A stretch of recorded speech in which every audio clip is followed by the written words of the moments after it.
Welcome back to EVERY Trumpets. Today we're looking at a Muse trumpet. Let me unpack this horn. So this is the case that the Muse comes with. It's the standard case. And as you can see, the instrument is right here.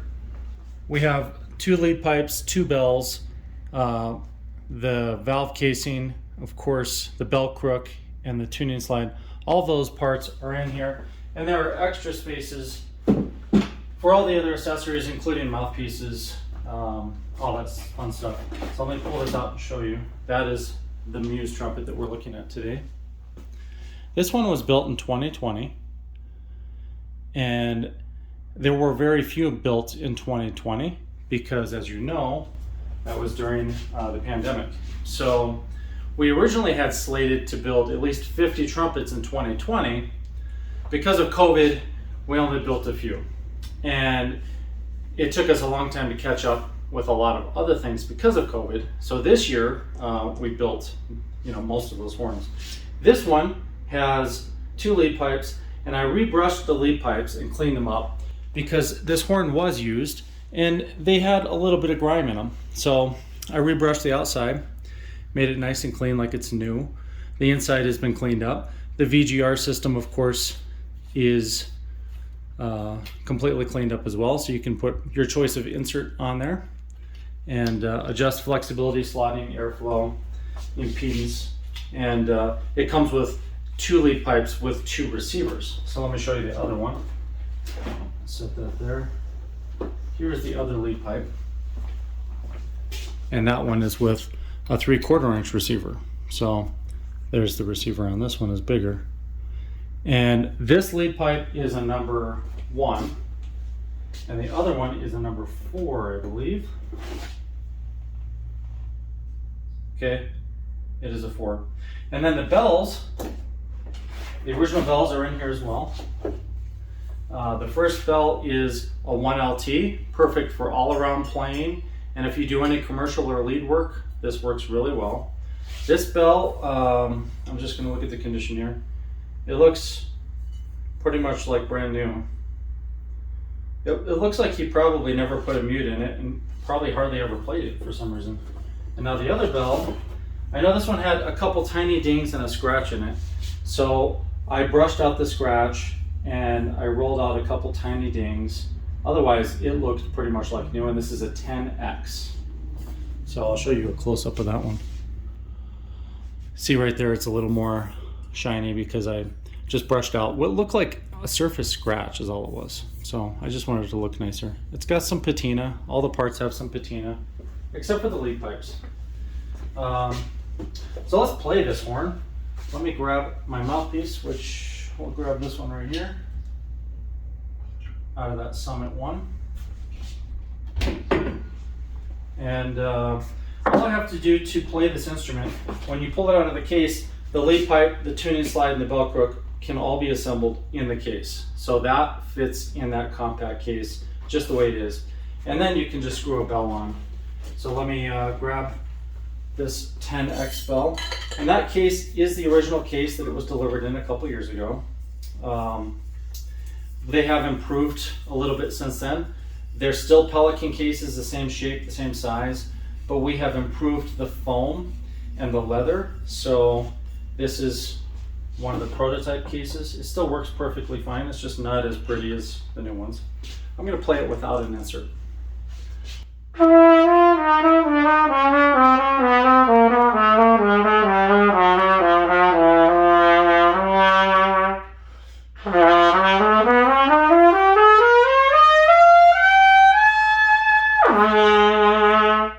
It plays fine without an insert, but it would be better with one. So let me grab an insert. So I have a 344 number 6 insert, and most of you probably don't know what these inserts are for. So I'm going to show you. I'm going to remove the receiver. So on Harrelson trumpets, almost all of them have a removable receiver, and from there you can put an insert right on the end like that, and you can either snap it on that way or you can drop it into the receiver itself. So that's what I'm going to do. Just drop it in. Try to do this on camera, but I only have 2 hands. And then I'm going to screw it on. And now that insert is changing the size and the shape of the lead pipe. That is really crucial to making this trumpet feel like any trumpet you want it to. So when someone walks into my shop and they say, hey, I want a horn that's really free blowing in the upper register, that can actually mean a lot of different things to a lot of different people. And it may not mean that the instrument has to be really big. We don't really know what it means until we do a few tests. And that would be with the VGR system, so which is the Venturi gap receiver. So by changing that insert, we can determine what your preferences are in terms of airflow and impedance change, and that will adjust the flexibility in the slotting and how well that horn responds to you, so we can impedance match the instrument to your oral cavity and your mouthpiece.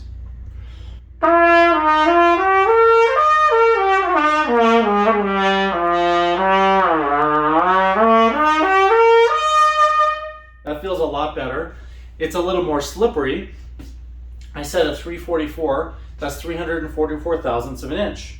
Now you can't do this with other trumpets, and that's why when you go buy a different trumpet, either online or in person, you may have to play test lots of things to find something that feels good, and you can't adjust it after the fact.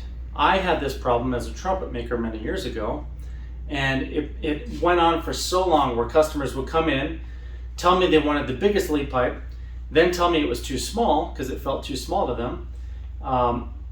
And I'd build them a bigger one, they'd say it feels smaller and smaller as they got bigger. And I finally realized it's the psychology of how we approach the trumpet that makes us think one thing's happening when maybe something else is happening. Once I developed this and we had it in production in 2012, it completely changed my life and the lives of our clients. Because then they could say, oh, I want it to feel more open. Without telling them what we changed, we could find which setting was more open. And if they discovered it was smaller, they just accepted it was smaller, and it usually was. So 344 is 344 thousandths of an inch. Feels comfortable to me. It feels good. I can wail on it if I want, even with this big 10x bell, or I can play nice and smooth.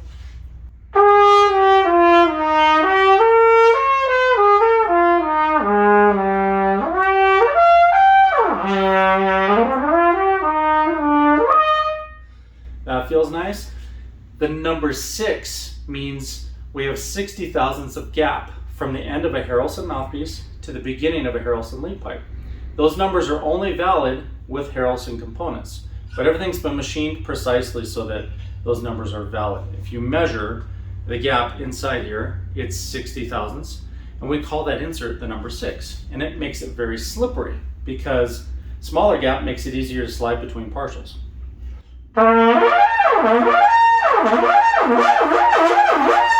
It's easy to do that.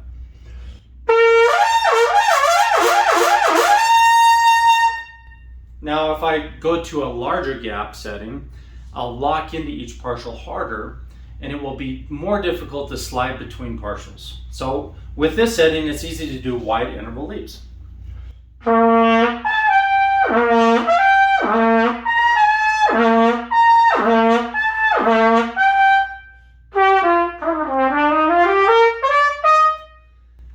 So that is the VGR system. That is the number 4 lead pipe and the number 10x bell. Let's just change the bell only. So I want this to light up more, be a brighter horn, and project differently. The 1LT bell, which is the other one included, will give us the option to create more vibrancy in our tone color, just because it's a lightweight bell and it's a smaller taper. So if I were to play commercial or lead, this would be a better choice. And you can see it doesn't take a lot of time to change the bell. Okay, so same mouthpiece.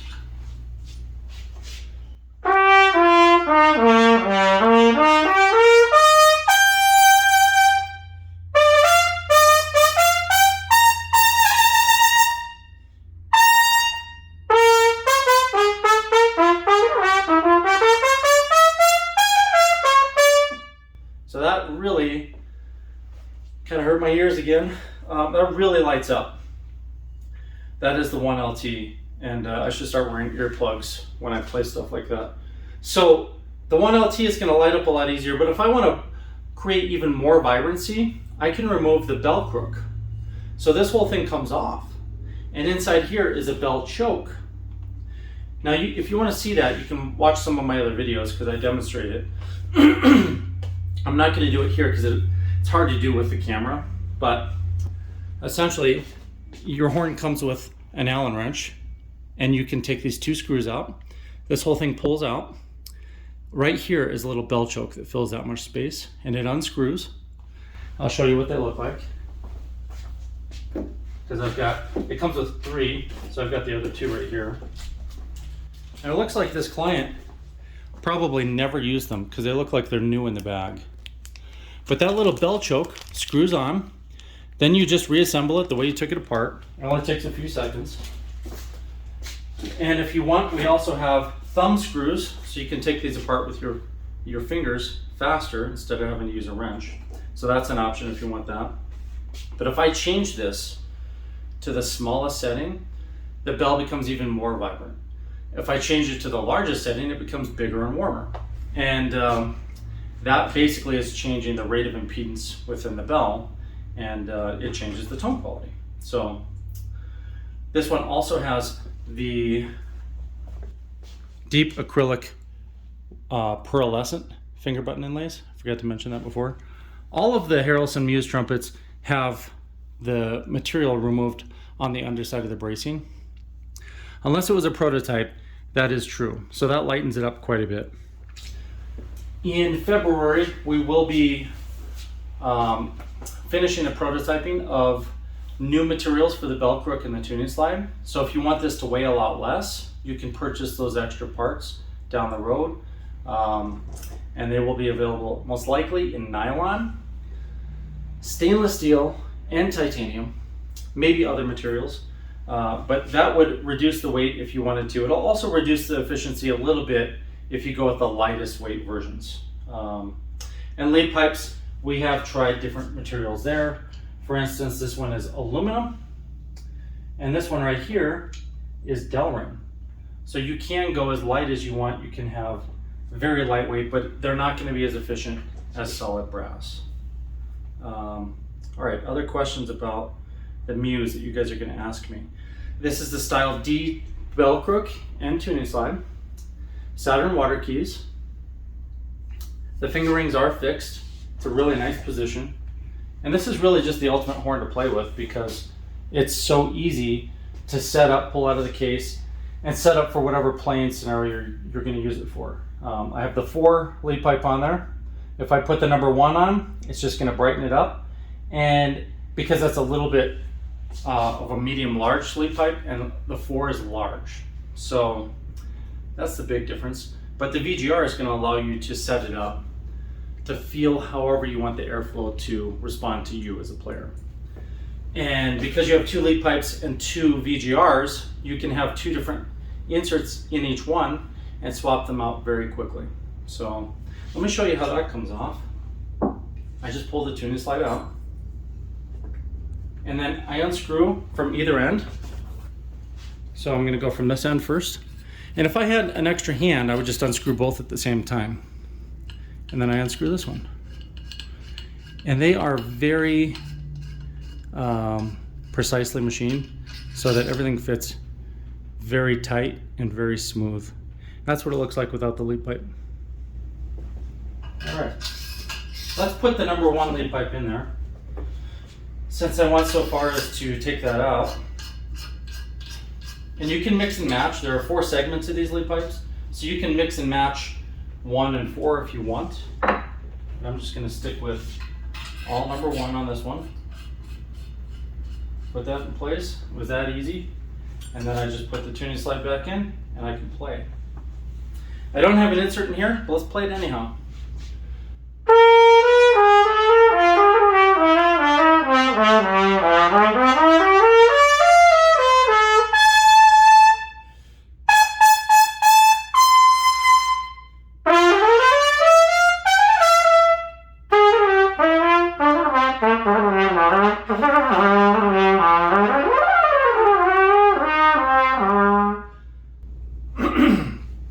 That feels good. So that is a 1 lead pipe with the 1 LT bell. And like I said, you can mix and match all of them. All right, I want to thank you for joining me today. I will mention this is a pre-owned Muse trumpet. It is on our website. We only have 1 pre-owned Muse, and this one could be yours. We also have this Muse up here, which is finished in silver and gold, and I think we just got back from plating a silver, brushed silver or satin silver Muse trumpet as well. So today we have 3 Muse trumpets available. That's probably an all-time record because we normally don't release them for sale. This one was a shop demo that really was never used as a demo more than like an hour. This one was used, and then the silver one is brand new. So if you want to save like $4,000+ off of the price of that one, which is like new, buy this one right here, because in brass, 2 years old, we reduced the price, a lot more affordable, and you're really not going to find a more versatile horn anywhere. So, all right, thanks for watching. I'll see you guys next time.